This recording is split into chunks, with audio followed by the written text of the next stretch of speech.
Times of Sabarkantha. આજે સમગ્ર દેશ 76મા પ્રજાસત્તાક દિવસની ઉજવણી કરી રહ્યું છે, ત્યારે સાબરકાંઠા જિલ્લા કક્ષાની ઉજવણી ઈડર ખાતે કરવામાં આવી હતી, જેમાં ગુજરાત વિધાનસભાના અધ્યક્ષ શંકરભાઈ ચૌધરીના હસ્તે ધ્વજવંદન કરવામાં આવ્યું હતું। સાબરકાંઠા જિલ્લામાં વર્ષ 2024-25માં શહેરી કક્ષામાં શ્રેષ્ઠ શાળા તરીકે ખેડબ્રહ્માની શેઠ કેડી હાઈસ્કૂલને શ્રેષ્ઠ શાળા તરીકે જાહેર કરવામાં આવતા ઈડર ખાતે યોજાયેલ ધ્વજવંદન સમારોહમાં વિધાનસભાના અધ્યક્ષ શંકરભાઈ ચૌધરીના હસ્તે પ્રમાણપત્ર તથા 1 લાખ રૂપિયાનો ચેક કેળવણી મંડળના મંત્રી શૈલેષભાઈ મહેતા તથા શાળાના આચાર્ય વિભાસભાઈ રાવળને અર્પણ કરાયો હતો। આ પ્રસંગે સાબરકાંઠા જિલ્લા પંચાયત શિક્ષણ સમિતિના ચેરમેન હિમાંશુ નીનામા અને કેમ્પસ ડાયરેક્ટર કપિલ ઉપાધ્યાય ઉપસ્થિત રહ્યા હતા। શેઠ કેટી હાઈસ્કૂલમાં યોજાયેલ ધ્વજવંદન કાર્યક્રમમાં ગ્લોરિયાબેન ક્લાસવાના વરદ હસ્તે ધ્વજવંદન કરવામાં આવ્યું હતું।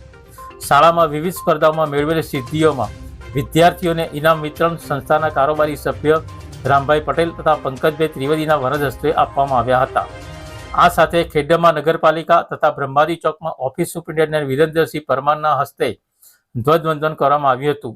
આ પ્રસંગે નગરપાલિકા સ્ટાફ તથા વિદ્યાર્થીઓ મોટી સંખ્યામાં ઉપસ્થિત રહ્યા હતા।